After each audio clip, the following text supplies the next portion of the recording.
Iran ने उन targets पर हमले बढ़ा दिए, अटैक्स बढ़ा दिए जिन्हें वो गल्फ देशों में अमेरिकी ठिकाने करार देता है।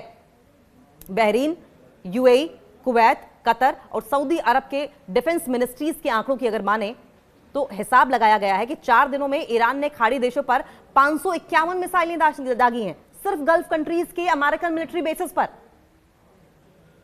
और ये ऑफिशियल डेटा नहीं है, कहा जा रहा है कि ये संख्या और ज्यादा है।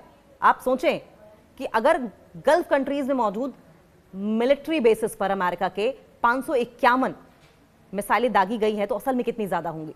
और ये क्लियर मैसेज है अमेरिका के लिए। ये गिनती पिछले युद्ध के मुकाबले ज्यादा है। उस वक्त ईरान ने 12 दिनों में इजराइल पर लगभग 500 मिसाइलें दागी थी और इन देशों ने ईरानी हमलों को अपनी संप्रभुता पर अस्वीकार्य हमला करार दिया था।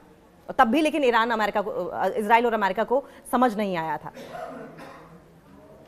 अब देखिए, इन हमलों की अगर बात की जाए तो बहरीन, कुवैत और यूएई में 7 लोग भी मारे गए हैं। कोलेट्रल डैमेज भी होता है।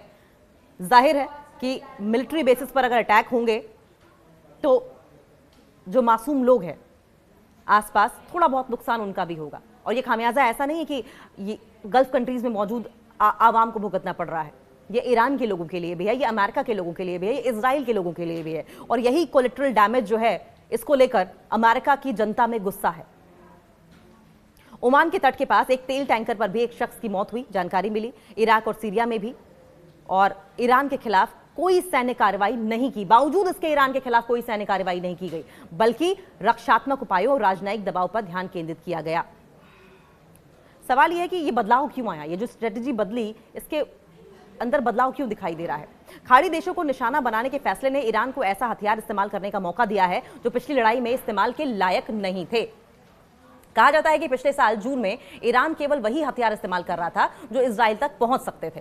अब वो कम दूरी वाली मिसाइलें भी इस्तेमाल कर रहा है, मीडियम रेंज वाली मिसाइलें भी इस्तेमाल कर रहा है, लॉन्ग रेंज वाली मिसाइलें भी इस्तेमाल कर रहा है। यानी कि वो सभी प्लेटफॉर्म्स जो पिछले साल काम के नहीं थे, अब काम के हो गए हैं। ईरान शाही ड्रोन्स का इस्तेमाल जारी रखे हुए है, जिसका मतलब है कि उसके पास अब भी कई सक्रिय सिस्टम मौजूद हैं। अमेरिकी जनरल डीन केन ये बहुत इंटरव्यूज देते फिर रहे हैं। इनके मुताबिक युद्ध के पहले दिन के मुकाबले ईरानी बैलिस्टिक मिसाइलें हमलों में 86% की बढ़ोतरी हुई है। यानी कि खौफ ईरान का बरकरार है। पिछले 24 घंटों की अगर बात करें तो 23% देखने को मिली है। ड्रोन्स पर निर्भरता ज्यादा है। देखिए, विश्लेषण ये कह रहा है कि खाड़ी पर ईरान के हमलों में मिसाइलों के मुकाबले ड्रोन्स का इस्तेमाल कहीं ज्यादा हुआ है।